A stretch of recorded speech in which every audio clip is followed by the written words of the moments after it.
Biology का chapter number 1 जिसका name है फंडामेंटल यूनिट ऑफ लाइफ। तो इस वीडियो के अंदर आज हम बात करने वाले हैं वैक्यूल के बारे में। तो इसके पिछले वीडियो के अंदर हमने गोल्जी एपैरेटस के बारे में डिस्कस किया था। तो हम बेसिकली पढ़ रहे हैं जो हमारे जितने भी सेल ऑर्गेनल्स हैं उसके बारे में हम डिस्कस कर रहे थे। तो हमने एंडोप्लाज्मिक रेटिकुलम पढ़ लिया, हमने लाइसोसोम्स पढ़ लिया और हमने जो हमारा गोल्जी एपैरेटस था उसको भी हमने डिस्कस कर लिया है। अब इस वीडियो के अंदर हम बात करने वाले हैं वैक्यूल के बारे में। अब जो वैक्यूल है ये भी क्या है, सेल ऑर्गेनली है। मतलब ये भी क्या है, कोई भी जो जितने भी हमारे सेल ऑर्गेनल्स हैं उनमें से एक पार्ट के अंदर क्या आते हैं, हमारे वैक्यूल्स आते हैं। तो वैक्यूल्स पे क्या होंगे, मेम्ब्रेन से कवर्ड होंगे। मैंने आपको पहले भी बहुत बार बताया कि जितने भी हमारे सेल ऑर्गेनल्स होते हैं वो किसी न किसी मेम्ब्रेन से कवर्ड होते हैं। तो हमारा जो वैक्यूल होगा वो भी एक मेम्ब्रेन से कवर्ड होगा। जैसे कि ये क्या है, हमारा वैक्यूल है, ये क्या होगी, इसकी एक मेम्ब्रेन होगी और वैक्यूल के मेम्ब्रेन को हम बोलते हैं टोनोप्लास्ट। वैक्यूल की मेम्ब्रेन को हम क्या बोलते हैं, टोनोप्लास्ट बोलते हैं। तो वैक्यूल जो है वो भी एक मेम्ब्रेन से कवर्ड होता है और उसकी मेम्ब्रेन को हम बोलते हैं टोनोप्लास्ट। अब जो वैक्यूल होता है ना, इसका एक बेसिक फंक्शन, जो कि अगर हम बात करें वैक्यूल के फंक्शन की और अगर आपसे कोई पूछे कि वैक्यूल का फंक्शन क्या होता है तो आपको आंख बंद करके ये बोलना है कि जो वैक्यूल होता है वो किसी न किसी चीज़ को वो स्टोर करता है, फिर चाहे वो सॉलिड ही क्यों ना हो, चाहे वो लिक्विड ही क्यों ना हो। वैक्यूल हमेशा किसी न किसी भी चीज़ को स्टोर करके ही रखेगा। तो वैक्यूल्स के अंदर क्या होते हैं, जो चीज़ें होती हैं वो स्टोर होती है, सॉलिड भी हो सकता है और लिक्विड भी हो सकता है। अब जो वैक्यूल है वो दोनों प्लांट सेल के अंदर भी प्रेजेंट होता है और एनिमल सेल के अंदर भी प्रेजेंट होता है। तो हमने देखा था कि जो हमारी सेल वॉल है वो प्लांट सेल के अंदर तो प्रेजेंट थी लेकिन एनिमल सेल के अंदर प्रेजेंट नहीं थी। लेकिन ऐसा हमारे वैक्यूल के साथ में नहीं होता है। वैक्यूल प्लांट सेल के अंदर भी प्रेजेंट होता है, एनिमल सेल के अंदर भी प्रेजेंट होता है, लेकिन दोनों वैक्यूल्स के बीच में एक डिफरेंस है। अब प्लांट सेल के वैक्यूल्स के बीच में और एनिमल सेल के वैक्यूल्स के बीच में डिफरेंस क्या है, तो उनको अब हम समझ लेते हैं। तो वैक्यूल जो है वो एनिमल सेल के अंदर थोड़ा स्मॉल होता है।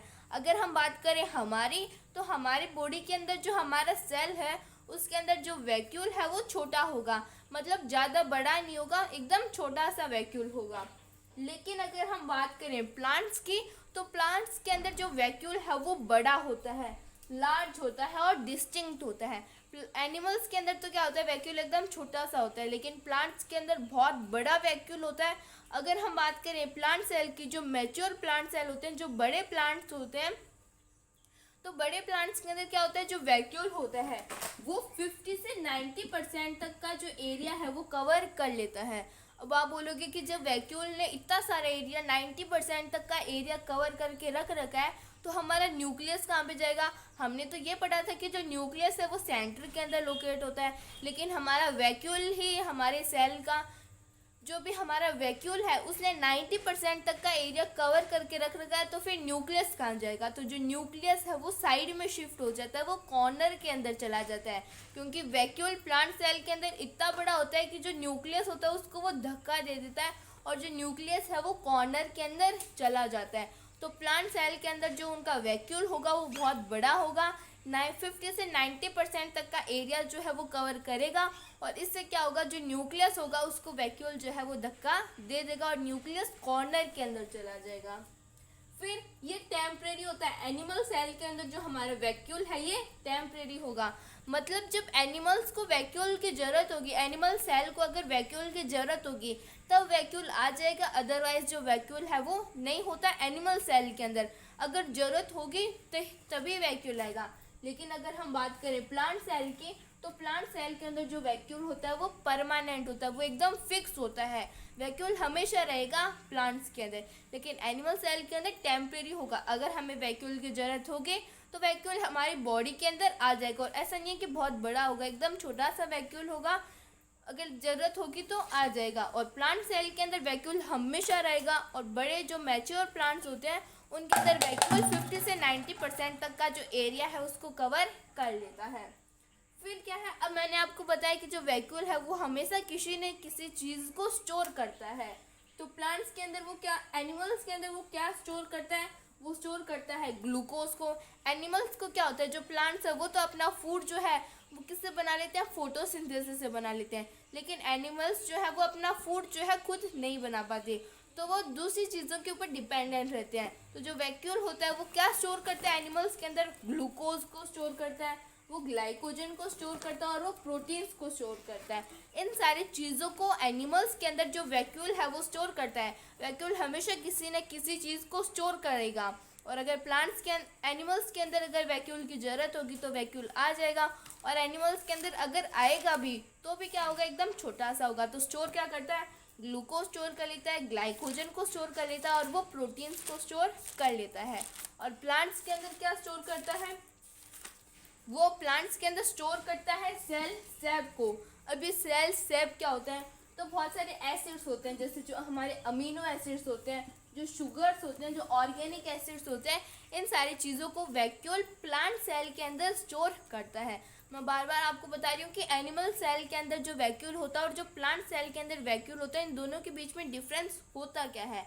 प्लांट्स के अंदर जो वैक्यूल होगा वो बड़ा होगा और परमानेंट होगा, लेकिन एनिमल सेल के अंदर जो वैक्यूल होगा वो छोटा सा होगा और टेम्परेरी होगा, अगर ज़रूरत होगी तो आ जाएगा। और जो एनिमल सेल होते हैं उनके अंदर जो वैक्यूल होता है वो क्या क्या स्टोर करता है, वो ग्लूकोज स्टोर करेगा, ग्लाइकोजन स्टोर करेगा और प्रोटीन स्टोर करेगा।